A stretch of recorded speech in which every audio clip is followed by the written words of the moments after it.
Buenos días, y vamos a ver un poquito la historia de las computadoras guiándonos por una línea del tiempo muy sencilla. Voy a pedirles por favor de que en su cuaderno ustedes puedan realizar un pequeño resumen de lo que están viendo en este momento y después me puedan enviar por WhatsApp o subir al grupo de WhatsApp las fotografías de la misma línea del tiempo, ya que esta pues será parte de lo que vamos a calificar en esta cuarta unidad. Entonces pues comenzamos. Para empezar, durante mucho tiempo la humanidad pues no tenía métodos automáticos para poder hacer cálculos. Muchos de estos cálculos pues solamente los realizaban basándose en el uso de los dedos, de las manos y en algunas tablitas. No es sino hasta el 3500 a.C. donde surge el ábaco. El ábaco pues se remonta a civilizaciones griegas y romanas hace muchísimos años. Este dispositivo pues es muy sencillo, todos hemos utilizado un ábaco en algún momento, pues son unas cuentas ensartadas, unas pequeñas bolitas en pequeñas varillas que a su vez pues están montadas en un marco rectangular, el cual pues tiene valores que nos permiten a nosotros realizar pues algunas sencillas operaciones como las sumas, las restas y de este dispositivo como tal no lo podemos considerar como una computadora, sino no tiene esa función que tienen las demás computadoras, ¿verdad? Que les permiten modificarse. Esta solamente, pues, podríamos llamarla como una herramienta extra, pero es algo desde lo cual se puede empezar, ¿verdad? Ya que no existe un programa como tal. Durante muchos años, bastantes años, no hubieron grandes avances, ya que la tecnología pues sí estuvo bastante limitada durante esos miles de años. Estamos hablando que fueron 3000 años, 3500 años antes de Cristo y luego pues en los siguientes 1600 años pues no hubieron muchos cambios.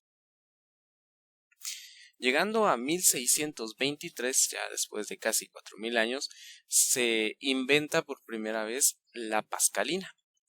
Esta pascalina es uno de los inventos mecánicos inventados por Blaise Pascal en Francia, donde con estas máquinas pues se podían crear algunas y resolver algunas sumas, algunas restas, multiplicaciones y divisiones. Estas pues funcionaban más o menos como los contadores de kilómetros de los automóviles, funcionaban como aquellos sistemas que nos permiten a nosotros ver cuánta distancia se ha recorrido, los que son pues mecánicos, basados pues en una serie de engranajes, ¿verdad? Estos pues funcionaban de una manera bastante antigua, pero eran los primeros indicios de que el ser humano pues sí necesitaba una máquina que les permitiera hacer cálculos, que se pudiera avanzar bastante con estos y que a su vez pues nos diera la oportunidad de poder realizar cálculos más complejos utilizando un esfuerzo mínimo.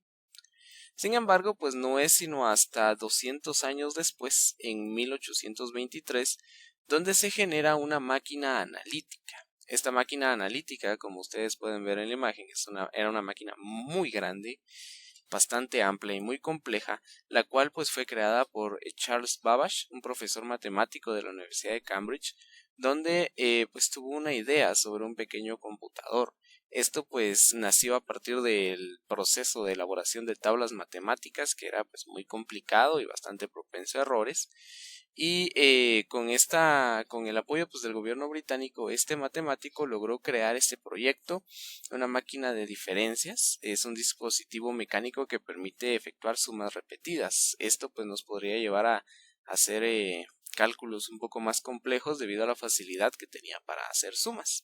Sin embargo, los verdaderos avances no se verían sino hasta la primera mitad del siglo XX. En 1944, en pleno marco de la Segunda Guerra Mundial, en la Universidad de Harvard se inventa la Mark I. La Mark I fue diseñada por un equipo el cual pues no consideraba esto como una computadora electrónica como tal y tampoco era de propósito general, es decir, no podíamos hacer mucho con esta, ya que su funcionamiento estaba basado en dispositivos llamados relevadores. Estos dispositivos pues solamente tenían dos estados, un encendido y un apagado, y dependiendo de las combinaciones pues estos podían funcionar o no de acuerdo a las instrucciones que se le daban. Sin embargo, solo eran unas instrucciones limitadas. La máquina, como ustedes pueden observar, era muy grande, ocupaba bastante, un cuarto bastante grande, de hecho. Más adelante, con el paso del tiempo, pues fueron apareciendo otros. Por ejemplo, en 1947 aparece la ENIAC, Electronic Numerical Integrator and Calculator. Esta era una primera computadora electrónica, por decirlo de esta manera, la cual pues nos permitía realizar sumas e integraciones dentro de esta misma. Esta máquina ocupaba todo un sótano de la universidad, tenía más de 18,000 tubos de vacío. Un tubo de vacío pues viene siendo algo similar a un foco de estos incandescentes que compramos en la tienda, los focos amarillos. Consumía 200 kilowatts de energía eléctrica y requería todo un sistema de aire acondicionado, pero podía realizar 5,000 operaciones aritméticas en un segundo. Si era más compleja, era mucho más grande y el tamaño del sótano de la universidad era bastante grande. Entonces estamos hablando, era una máquina que ocupaba casi toda una cuadra para poder funcionar.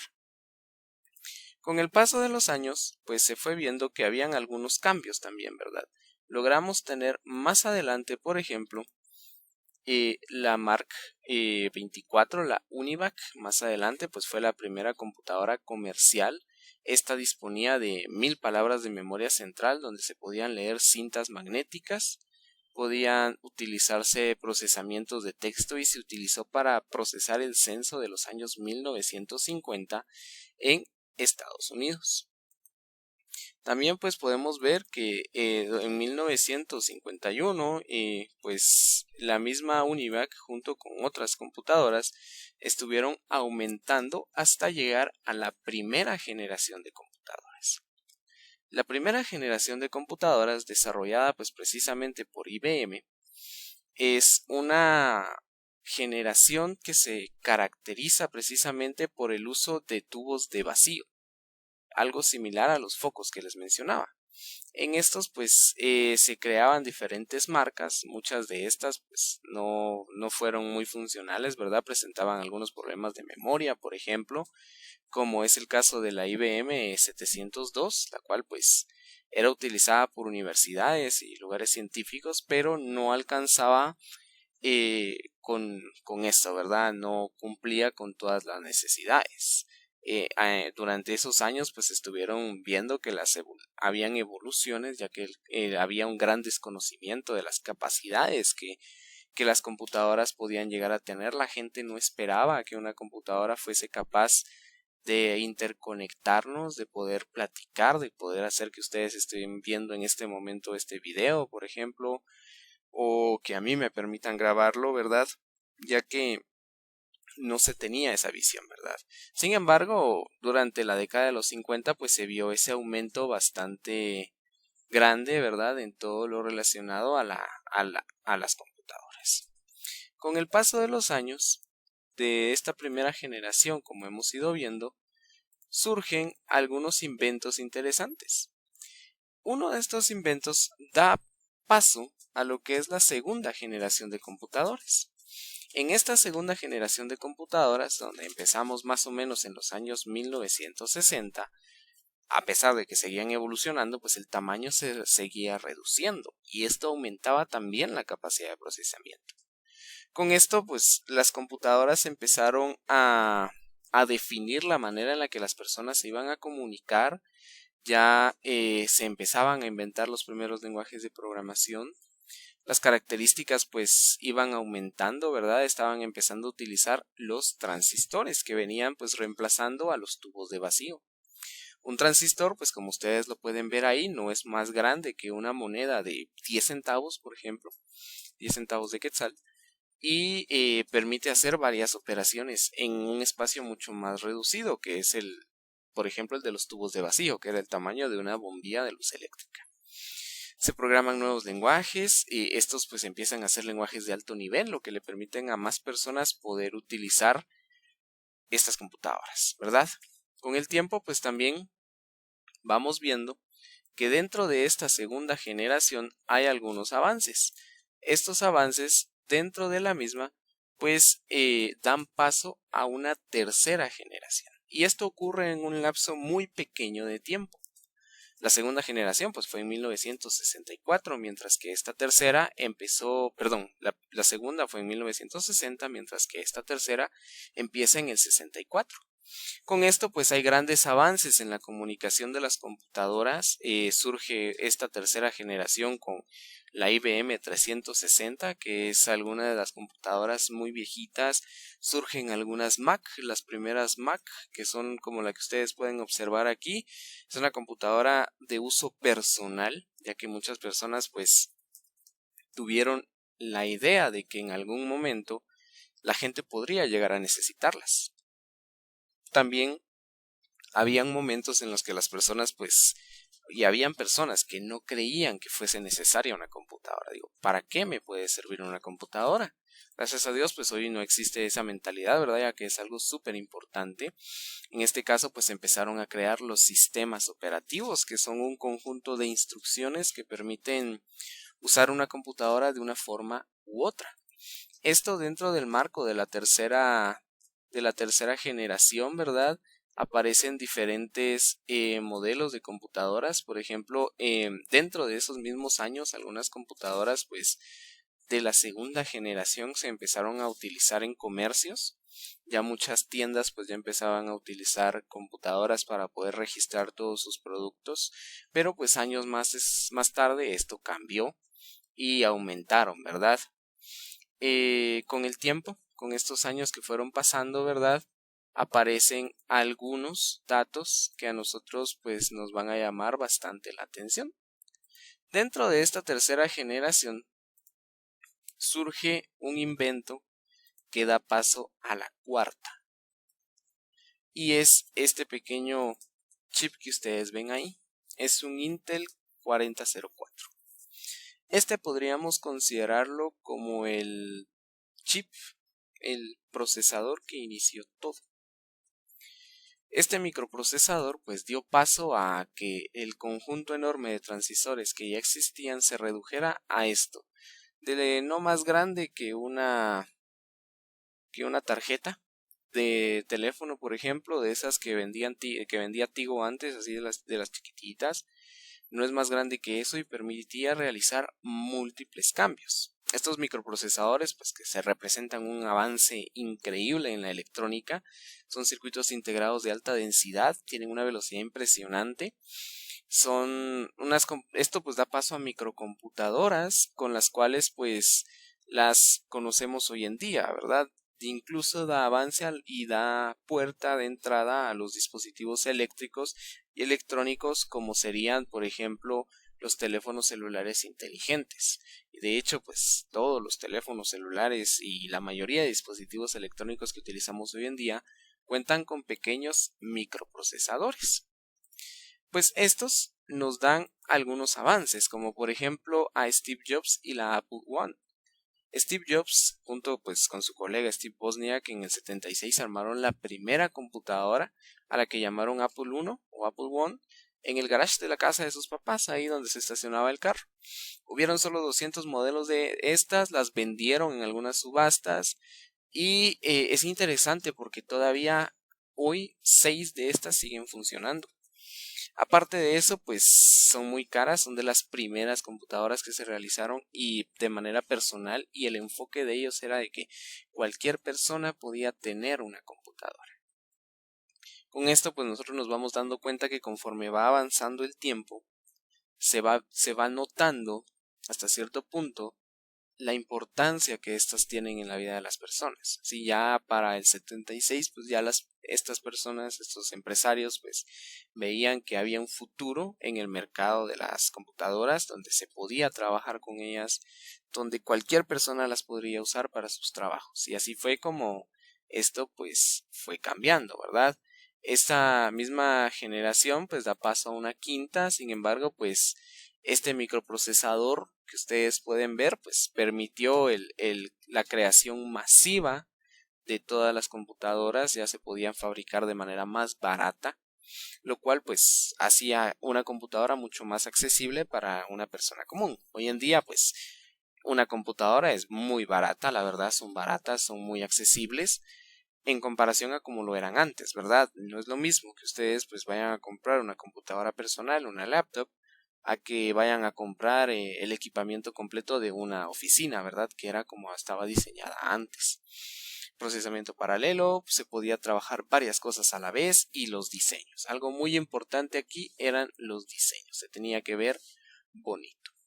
Conforme pasa el tiempo, ¿verdad? Se le da paso, se le abre la puerta a la quinta generación de computadoras en el 83.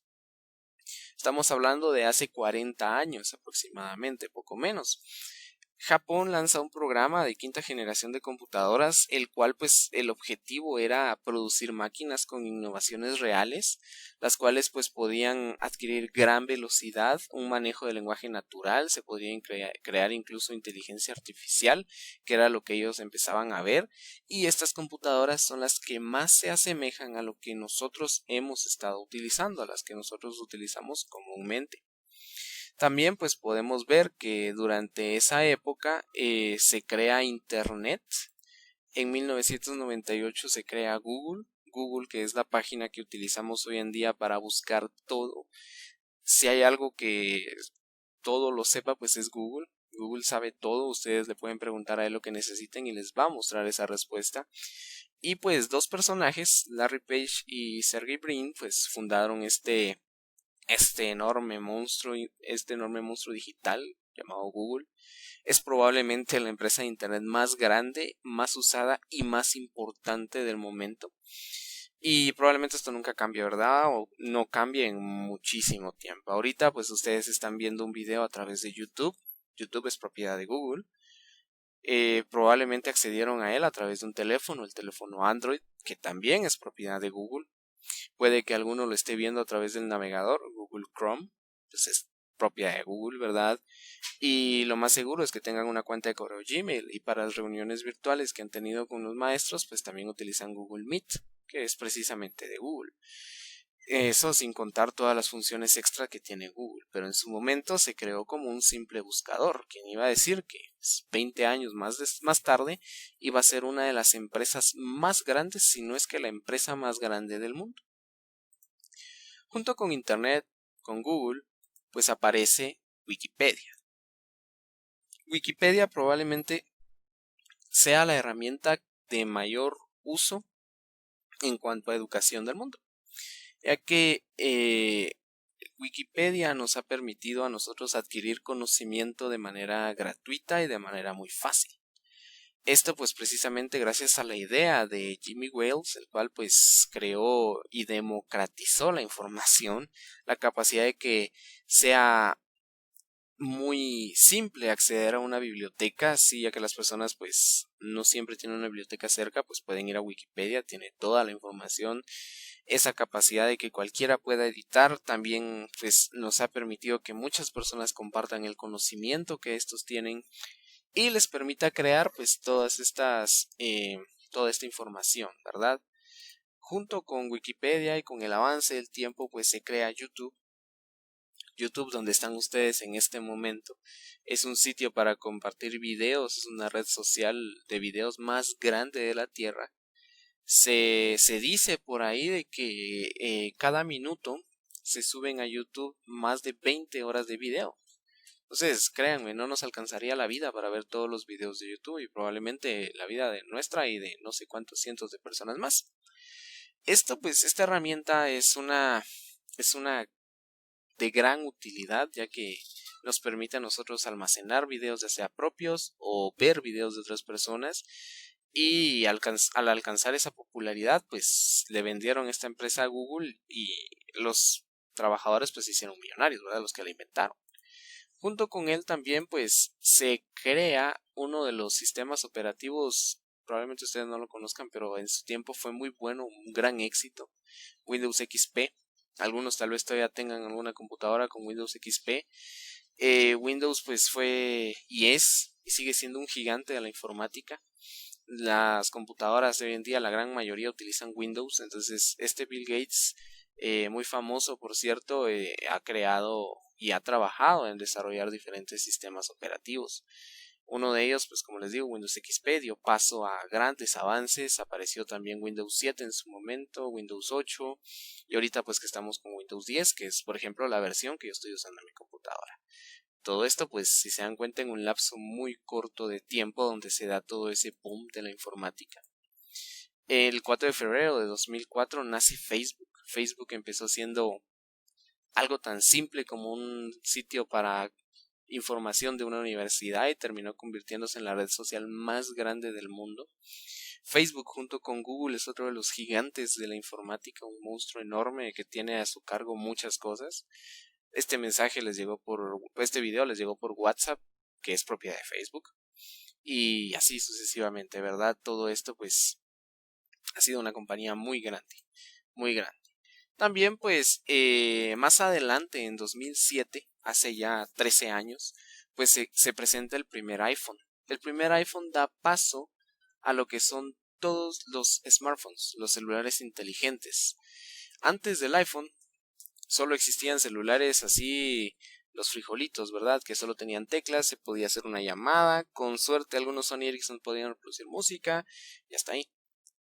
Con el iPhone pues se presenta este nuevo reinvento de teléfono y le agregan cámaras, se le agrega la posibilidad de reproducir música, muy delgado por cierto, pantalla táctil que en su momento pues también empezó y revoluciona la industria. Y con esto ni qué hablar, ¿verdad? En estos últimos años aumentan un montón de dispositivos nuevos, llegan los teléfonos Android en 2008 y desde entonces pues los hemos estado utilizando. Cada año los celulares son más potentes, son más delgados, tienen mejor cámara, tienen mejor pantalla, permiten almacenar más esa información y esto pues derivado de simples avances tecnológicos que en su tiempo fueron reveladores pero que en conjunto han logrado todo esto que tenemos hoy en día. Si hace más de 5000 años, en el 3500 a.C., pues a puras penas se utilizaba ábacos para sumar y restar y con el tiempo pues algunas máquinas para poder hacer sumatorias, algunas máquinas analíticas y luego pues ya tuvimos toda esta información, ¿verdad? Fue en un lapso de 1945-44 para el año 2020 en el que estamos, un periodo de 70 años que marca un increíble avance tecnológico. Entonces, pues ustedes tienen que hacerme un resumen de este pequeño video, ¿verdad? Marcando los puntos más importantes. Si hay alguna parte pues que no les queda muy clara, pues siempre pueden pausar el video, regresar y repetirlo, ¿verdad? Para que ustedes pues aprovechen al máximo esta información. Espero que pasen un feliz día, nos estaremos viendo pronto y estaré esperando sus tareas a través del chat de WhatsApp. Feliz día.